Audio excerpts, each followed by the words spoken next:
America, Israel, Iran യുദ്ധം തുടങ്ങിയിട്ട് മാസങ്ങളായി. കഴിഞ്ഞ ഏതാനും നാളുകളായി ഇറാനെ വരിഞ്ഞു മുറുക്കാൻ ട്രംപ് ശ്രമിച്ചുകൊണ്ടിരിക്കുന്നുണ്ട്. കരാറുകൾ പറയുന്നുണ്ട്, പല വാക്കുകൾ പറയുന്നുണ്ട്, എന്നാൽ അടുത്ത നിമിഷം തന്നെ തെറ്റിക്കുന്നുണ്ട്. ലോകത്തിന് മുമ്പിൽ ഒരു പൊട്ടനായി അല്ലെങ്കിൽ ഒരു വഞ്ചകനായി സ്വയം അനുഭവിച്ചുകൊണ്ട് അല്ലെങ്കിൽ അഭിനയിച്ചുകൊണ്ട് ഇറാനെ തകർക്കാൻ വേണ്ടിയിട്ടുള്ള എല്ലാ ശ്രമങ്ങളും നടക്കുന്നുണ്ട്. ഇറാനാകട്ടെ ഇത് നേരത്തെ അറിയാം. അവർ അത് കരുതിക്കൂട്ടി ഇരുന്നിട്ടുള്ളത് കൊണ്ട് തന്നെ അമേരിക്കയെ സംബന്ധിച്ചിടത്തോളം ഇറാനെ ഒരു ചുക്കും ചെയ്യാൻ പറ്റുന്നില്ല. ആകാശത്ത് നിന്ന് ബോംബിടാൻ പറ്റും, അവരെ തകർക്കാൻ പറ്റും, പക്ഷേ ആധികാരികമായി യുദ്ധം ജയിക്കാനുള്ള ഒരു മാർഗവും അമേരിക്കയ്ക്കില്ല എന്ന് ട്രംപ് തിരിച്ചറിഞ്ഞിരിക്കുക. എന്നിട്ടും സമ്മർദ്ദ തന്ത്രം മുറുക്കി തങ്ങൾ യുദ്ധം വിജയിച്ചിരിക്കുന്നു, തങ്ങൾ ഇറാന്റെ മേൽ സർവ്വ ആധിപത്യം സ്ഥാപിച്ചിരിക്കുന്നു, അതുകൊണ്ട് തന്നെ ഇറാന്റെ മേലുള്ള എണ്ണ ഇനി തങ്ങളുടെ സ്വന്തമാണ്, അവിടുത്തെ യുറേനിയം ഇനി തങ്ങളുടേതാണ് എന്ന വിധത്തിൽ ഓരോ മണിക്കൂറിലും ട്രംപ് പ്രസ്താവന ഇറക്കിക്കൊണ്ടിരിക്കുകയും ചെയ്യുന്നുണ്ട്. പശ്ചിമേഷ്യയിലെ സുരക്ഷാ അന്തരീക്ഷം അതിന്റെ ഏറ്റവും അപകടകരമായിട്ടുള്ള ഒരു ഘട്ടത്തിലേക്കാണ് കടന്നിരിക്കുന്നത്.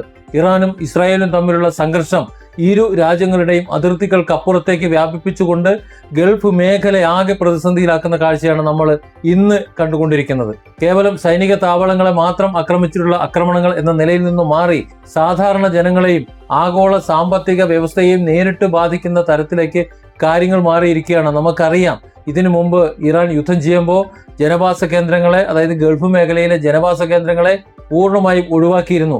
അമേരിക്കയുടെ, ഇസ്രായേലിന്റെ മൂട് താങ്ങികളായി പ്രവർത്തിക്കുന്ന, ഇറാനെതിരെ പ്രവർത്തിക്കുന്ന അമേരിക്കയുടെ വ്യോമതാവളങ്ങൾ അടക്കമുള്ള സ്പേസുകൾ താങ്ങിക്കൊണ്ടിരിക്കുന്ന ആ സ്പേസുകളും മറ്റ് സംവിധാനങ്ങളും തകർക്കുമെന്ന് പലവട്ടം ഇറാൻ മുന്നറിയിപ്പ് കൊടുത്തതാണ്. ഈ സാഹചര്യങ്ങളെ ഏറ്റവും സങ്കീർണമാക്കുന്നത് കുവൈറ്റ് അന്താരാഷ്ട്ര വിമാനത്താവളത്തിന് നേരെ ഉണ്ടായിട്ടുള്ള ഡ്രോൺ ആക്രമണമാണ്. വിമാനത്താവളത്തിലെ 1-ാം ടെർമിനലിൽ ഇറാന്റെ ഡ്രോണുകൾ വലിയ സ്ഫോടനങ്ങൾ സൃഷ്ടിച്ചതായിട്ടാണ് അന്താരാഷ്ട്ര മാധ്യമങ്ങൾ റിപ്പോർട്ട് ചെയ്യുന്നത്. ഇത് ഒരു ചെറിയ വാർത്തയായി, കേവലം ഒരു യുദ്ധ വാർത്തയെ തള്ളിക്കളയാൻ പറ്റില്ല. കാരണം ഗൾഫ് മേഖല എന്ന് പറയുന്നത് അവിടുത്തെ സ്വദേശികളായിട്ടുള്ള ആൾക്കാർ മാത്രമല്ല, സ്വദേശികൾക്കേറെ വിദേശികളുള്ള, പ്രത്യേകിച്ച് ഇന്ത്യക്കാർ, മലയാളികളൊക്കെ ഉള്ള നാടാണ് കുവൈറ്റ്. ഇറാഖ് അടക്കമുള്ള മറ്റെല്ലാ രാജ്യങ്ങളും, സൗദി അറേബ്യ, UAE അടക്കമുള്ള മുഴുവൻ രാജ്യങ്ങളൊന്നും മനസ്സിലാക്കണം. ഇറാന്റെ ഡ്രോൺ പതിച്ച് നടന്ന സ്ഫോടനത്തിൽ നിരവധി യാത്രക്കാർക്ക് പരിക്കേറ്റതായിട്ടുള്ള വാർത്തയുണ്ട്. ഇത്രയും കാലം ജനവാസ മേഖലയും സിവിലിയൻ അടിസ്ഥാന സൗകര്യങ്ങളെയും ഒക്കെ ഒഴിവാക്കി സൈനിക കേന്ദ്രങ്ങളെ മാത്രം ലക്ഷ്യം വെച്ചിരുന്ന ഇറാന്റെ തന്ത്രത്തിൽ ഒരു വലിയ മാറ്റം വന്നു എന്ന് വേണം മനസ്സിലാക്കാൻ. കാര്യം ഇനി കണ്ണും പൂട്ടിയുള്ള അടികളാണ് ഇനി പ്രതീക്ഷിക്കേണ്ടത്. സിവിലിയൻ വിമാനത്താവളങ്ങൾ പോലും സുരക്ഷിതമല്ല എന്ന കടുത്ത ഭീതിയാണ് ഇപ്പോൾ പ്രവാസികൾക്കിടയിൽ ഉണ്ടായി വരുന്നത്. കുവൈറ്റിലെ വിമാനത്താവളത്തിന് പുറമെ ബഹ്റൈനിലെ അമേരിക്കൻ സൈനിക താവളത്തിലും അവരുടെ സ്പേസിലുമൊക്കെ കനത്ത നാശം ഉണ്ടാക്കാൻ കഴിഞ്ഞിട്ടുണ്ടെന്നാണ് ഇറാൻ അന്താരാഷ്ട്ര മാധ്യമങ്ങളിലൂടെ റിപ്പോർട്ട് ചെയ്തുകൊണ്ടിരിക്കുന്നത്. US നാവികസേനയുടെ 5-ാം കപ്പൽപ്പട, അതിന്റെ ആസ്ഥാനം ബഹ്റൈനാണ്. ബഹ്റൈനെ ലക്ഷ്യമിട്ടിട്ട് മിസൈൽ ഡ്രോൺ വർഷം ഉണ്ടായതായിട്ട് ഇറാൻ പറയുന്നുണ്ട്. ഇറാന്റെ റവല്യൂഷണറി ഗാർഡ് സ്ഥിരീകരിച്ചിട്ടുണ്ട് ആ വാർത്ത. ഈ ആക്രമണങ്ങളിലൂടെ ഇറാൻ നൽകുന്ന സന്ദേശം വളരെ വ്യക്തമാണ്.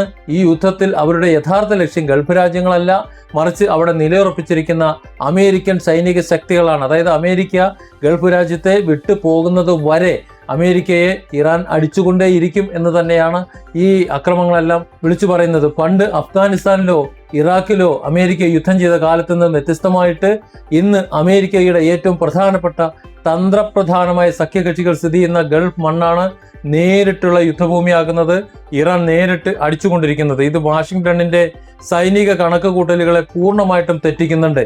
അമേരിക്കൻ പ്രസിഡന്റ് ഡൊണാൾഡ് ട്രംപിന്റെ നേതൃത്വത്തിൽ നടക്കുന്ന വെടിനിർത്തൽ ശ്രമങ്ങളെ പൂർണ്ണമായും തള്ളിക്കളയുന്ന സമീപനമാണ് ഇറാൻ ഇപ്പോൾ സ്വീകരിച്ചിരിക്കുന്നത്. അതായത് ട്രംപിനെ തങ്ങൾക്ക് വിശ്വാസമില്ല.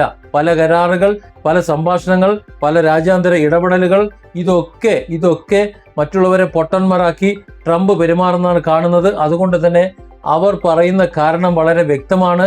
ഒരു വശത്ത് നയതന്ത്ര ചർച്ചകൾക്ക് ആഹ്വാനം ചെയ്യുകയും മറുഭാഗത്ത് ലബനനിൽ ഇസ്രായേലിന്റെ കടന്നാക്രമണങ്ങൾക്ക് പിന്തുണ നൽകുകയും ചെയ്യുന്ന അമേരിക്കൻ നിലപാടുകളുടെ ഇരട്ടത്താപ്പ്, ആ ഇരട്ടത്താപ്പിനെ അംഗീകരിക്കാനേ കഴിയില്ല. അത്തരത്തിലുള്ള പരിപാടികളൊന്നും ഇനി നടക്കില്ല എന്ന് തന്നെയാണ് ഇറാൻ പറയുന്നത്. ഇറാന്റെ പരമാധികാരത്തിന്മേലും ഡ്രോൺ ശേഖരങ്ങൾക്ക് നേരെയും അമേരിക്ക ആക്രമണം നടത്തുന്ന പശ്ചാത്തലത്തിൽ ഇനി യാതൊരു വിധത്തിലുള്ള ചർച്ചകൾക്കും പ്രസക്തിയില്ല. ഇറാൻ മധ്യസ്ഥ രാജ്യങ്ങളെ ഔദ്യോഗികമായിട്ട് അറിയിച്ചു കഴിഞ്ഞിട്ടുണ്ട് ഈ വിവരങ്ങൾ. കാരണം ട്രംപിനെ ഒരു തരത്തിലും വിശ്വസിക്കാൻ പറ്റില്ല. തങ്ങളുടെ സുരക്ഷ ഉറപ്പാക്കാതെ ഇനി ചർച്ചാ മേശയിലേക്ക് തങ്ങളെ വിളിക്കരുത്. മറ്റു രാജ്യങ്ങളുടെ പ്രേരണ കൊണ്ടോ അല്ലാതെയോ ചർച്ചയ്ക്ക് ടേബിളിന് മുന്നിൽ വരുന്നത് ഒരു ദൗർബല്യമായി വ്യാഖ്യാനിക്കപ്പെടരുത്. ഇനി വന്നു കഴിഞ്ഞാൽ അങ്ങനെയാണ് വ്യാഖ്യാനിക്കപ്പെടുന്നത് എന്നാണ് ഇറാൻ പറയുന്നത്. ഈ സൈനിക നീക്കങ്ങൾ ഏറ്റവും കൂടുതൽ ബാധിക്കുന്നത് അവിടെയുള്ള ദശലക്ഷക്കണക്കിന് പ്രവാസി ജനവിഭാഗങ്ങളെയാണ്, പ്രത്യേകിച്ച് മലയാളികളെ. സ്കൂൾ വെക്കേഷൻ കഴിഞ്ഞ് നാട്ടിൽ നിന്ന് മടങ്ങാൻ തയ്യാറെടുക്കുന്ന പ്രവാസികൾക്ക് മുന്നിൽ വിമാന സർവീസുകളുടെ അനിശ്ചിതത്വം വലിയൊരു ചോദ്യചിഹ്നമായി നിൽക്കുകയാണ്. കാരണം ഗൾഫ് മേഖലയിലെ വിമാന മേഖല എന്നാൽ ഇറാന്റെ ഡ്രോണുകൾ അന്തരീക്ഷത്തിലൂടെ പറന്നാൽ സ്വാഭാവികമായിട്ടും അതൊരു ചോദ്യചിഹ്നമായി മാറും. ഹോർമൂസ് കടലിടുക്കിലെ ഗതാഗതം തടസ്സപ്പെടുകയും ചെങ്കടലിൽ ഇറാൻ ഉപരോധം ശക്തമാക്കുകയും ചെയ്താൽ അത് ഗൾഫ് രാജ്യങ്ങളുടെ ആഭ്യന്തര വിപണിയെ കടുത്ത പ്രതിസന്ധിയിലാക്കും. ഇപ്പോഴുള്ള പ്രതിസന്ധി ആയിരിക്കില്ല അത് ഗൾഫ് രാജ്യങ്ങളിൽ സൃഷ്ടിക്കുന്നത്. മുഴുവൻ വലിയ വിനാശകരമായിട്ടുള്ള ഒരു വിഷയമായി അത് മാറും എന്ന കാര്യത്തിൽ ഒരു സംശയം വേണ്ട. ഇന്ധന ചെലവിൽ വലിയ വർധനവുണ്ടാകാൻ സാധ്യതയുണ്ട്. നികുതി നിരക്കുകൾ ഉയരും. കെട്ടിട വാടകയും മറ്റ് നിത്യോപയോഗ സാധനങ്ങളുടെ വിലയുമൊക്കെ കുതിച്ചുയരും തുടങ്ങിയ ഗുരുതരമായിട്ടുള്ള വലിയ പ്രതിസന്ധികളാണ് പ്രവാസ ലോകം ഇപ്പോൾ അഭിമുഖീകരിക്കാൻ പോകുന്നത്. അതായത് ഇതിന്റെ തുടക്കമാണ് ഇപ്പോൾ. 1990 കുവൈറ്റ് യുദ്ധത്തിന്റെ കൈപ്പേറിയ ഓർമ്മകൾ പ്രവാസി കുടുംബങ്ങളിൽ ഇപ്പോൾ ആശങ്കയുണ്ട്. അന്നു മുതൽ അവിടെ താമസിക്കുന്ന കുടുംബങ്ങളോട് ചോദിച്ചാൽ അവർ അതിന്റെ വിഷമതകൾ, അനുഭവിച്ച പ്രതിസന്ധികൾ അതൊക്കെ വിളിച്ചു പറയും.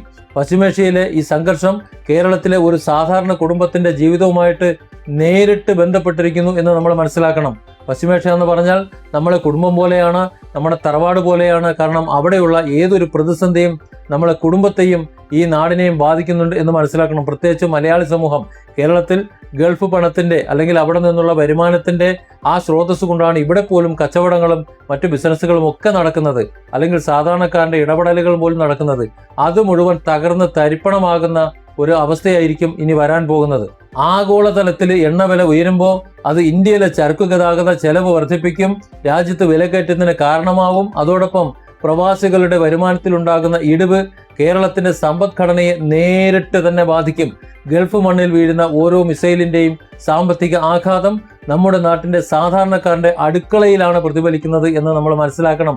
ഇത് അങ്ങ് ഇറാനിലല്ലേ, അല്ലെങ്കിൽ അവിടെ അമേരിക്കയിലല്ലേ, അല്ലെങ്കിൽ UAE-ലല്ലേ ഒന്നും പറഞ്ഞിട്ട് കാര്യമല്ല. ഇത് നമ്മുടെ അടുക്കളയിലാണ്. നമുക്കറിയാം, യുദ്ധം തുടങ്ങി 12ാമത്തെ ദിനം നമ്മളെ അടുക്കളയെ ബാധിച്ചതാണ്. ഇപ്പോഴും ആ പ്രതിസന്ധി വിട്ടുപോയിട്ടില്ല. എത്ര തന്നെ പ്രതിസന്ധിയില്ല, എത്ര തന്നെ ഗ്യാസ് പ്രതിസന്ധിയില്ല, എത്ര തന്നെ പെട്രോൾ പ്രതിസന്ധിയില്ല എന്നൊക്കെ പറയുമെന്നുണ്ടെങ്കിലും നമ്മൾ അനുഭവിച്ചുകൊണ്ടിരിക്കുന്നത് പെട്രോൾ വില വർധന, ഗ്യാസ് കിട്ടാനില്ലാത്ത അവസ്ഥ, ഉണ്ടെങ്കിൽ തന്നെ വില കൂടുതൽ എന്നുള്ള ഒരു വലിയ ഒരു പ്രതിസന്ധിയിലേക്ക് നമ്മൾ ഇപ്പോൾ തന്നെ എത്തിച്ചേർന്നിട്ടുണ്ട്.